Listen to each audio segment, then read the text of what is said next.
Assalamualaikum warahmatullahi wabarakatuh. Saudaraku pecinta Rasulullah Sallallahu Alaihi Wasallam yang dicintai dan semoga diampuni Allah Subhanahu Wa Taala.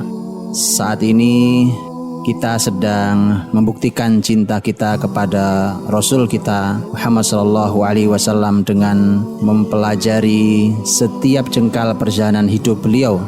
Kajian Sirah Nabawiyah ini dipersembahkan oleh Akademi Sirah dan Al-Fatih.tv. Ya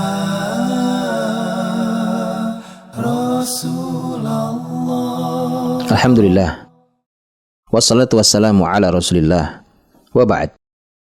Sahabat Anas bin Malik radhiyallahu anhu mengisahkan hari-hari awal Abdurrahman bin Auf radhiyallahu anhu ketika di Madinah, di mana Abdurrahman bin Auf datang dalam keadaan tidak membawa harta, miskin, dan dia hendak dibantu oleh saudara yang telah dipersaudarakan dengan Rasul, yaitu Sa'ad bin Rabi' al-Ansari, salah satu sahabat kaya Madinah. Tapi Abdurrahman menolak halus dan mengatakan, Barakallahu laka fi ahlik wa malik. Semoga Allah memberkahi hartamu, keluargamu dan hartamu. Duluni 'alas suq, tunjukkan saja kepada saya di mana pasar. Maka ditunjukkanlah pasar Bani Qainuqa, dan di sanalah Abdurrahman bin Auf mulai berdagang. Dia masuk dan dia langsung mendapatkan keuntungan hari itu, samin dan makanan. Begitulah dalam waktu yang tidak terlalu lama. Suatu hari Nabi SAW melihat Abdurrahman bin Auf terlihat klimis, rapi, ada bekas minyak wangi. Maka Nabi bertanya, apa ini Abdurrahman? Dia menjawab, ya Rasulullah, saya menikah dengan seorang wanita dari Ansor. Nabi bertanya, apa maharnya? Kata Abdurrahman, maharnya adalah nawatan min dhahab. Nawat min dhahab menurut Anas bin Malik beratnya adalah 1/4 dinar, sebagaimana yang disebutkan oleh At-Tabrani di dalam Al-Awsat. Nabi kemudian berkata, aulim walau bisyah. Kata Nabi, buatlah walimahnya. Untuk mensyukuri ini, mari kita buat walimahnya walau hanya dengan seekor kambing. Ini masa ketika Abdurrahman masih miskin, hartanya masih sedikit, mahar hanya nawat min dhahab, dan walimah pun dibuat hanya dengan seekor kambing. Tapi Allah Subhanahu wa taala memberikan kekayaan yang melimpah ruah kepada Abdurrahman bin Auf radhiyallahu anhu. Dan ini bisa kita lihat dari kekayaan yang ditinggalkan saat dia meninggal di masa kekhilafan Utsman radhiyallahu anhu, di mana salah satu istrinya, masih menurut Anas, salah satu istrinya mendapatkan 100.000 dinar. Subhanallah, 1 dinar itu sama dengan 1/4 gram emas. 100.000 dinar. Sementara istrinya 4, artinya ada 400.000 dinar.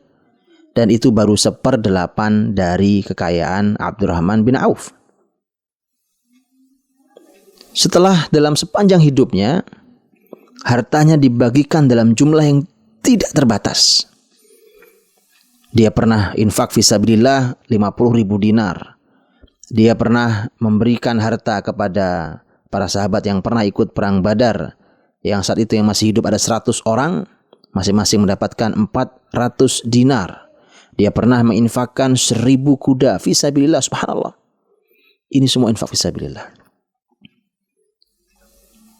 Sebegitu besar dan kayanya, tetapi penuh dengan keberkahan. Karena tentu Abdurrahman bin Auf sangat menjaga kehalalan rezekinya. Pantas kita garis bawahi hikmat ini. Dan yang kedua adalah, dia adalah tipe orang yang kaya, tetapi sangat takut dalam hidupnya karena dia terlalu kaya. Sampai Abul Hayyaj berkata bahwa saya pernah melihat orang tawaf di sekeliling Ka'bah. Orang itu selalu berdoa, Allahumma qini syuhha nafsi, ya Allah, lindungi aku dari pelitnya, kikirnya diriku. Abul Hayyaj bertanya, siapa orang ini? Mereka menjawab, ini Abdurrahman bin Auf. Dia takut sekali menjadi orang kikir, orang yang pelit. Tapi selain itu dia juga sangat takut menjadi orang yang sangat kaya, karena dia khawatir bahwa kekayaan ini adalah bukti bahwa kebaikannya telah dia habiskan di dunia dan di akhirat tidak mendapatkan kebaikan. Itu berkali-kali terjadi dalam hidupnya. Ketika dia pernah ingin makan bersama para sahabat, dia tidak jadi makan, menangis karena dia ingat bahwa Rasulullah SAW Beliau tidak pernah makan sampai seperti kita makan, sehebat kita makan hari ini, semewah kita makan hari ini. Ketika bahkan beliau mau meninggal pun beliau menangis jadi-jadinya. Kemudian dia mengingat orang-orang baik yang telah meninggal lebih dulu daripada dia, Mus'ab bin Umair, Hamzah, dan lebih baik, tapi mereka bahkan tidak mendapati kafan. Sementara kata Abdurrahman, saya orang sangat kaya raya, saya khawatir ini adalah kebaikannya dipercepat. Maka dari itulah mari kita raih keberkahannya. Kalau dia banyak maka dia tidak membahayakan. Ini adalah salah satu makna keberkahan. Maka ambil berkahnya. Semoga Allah Subhanahu wa taala memberkahi kita semuanya. Wallahu a'lam bishawab. Untuk informasi yang lebih mendalam seputar Sirah Nabawiyah, silahkan kunjungi www.akademisirah.com. Ya Rasulullah, ya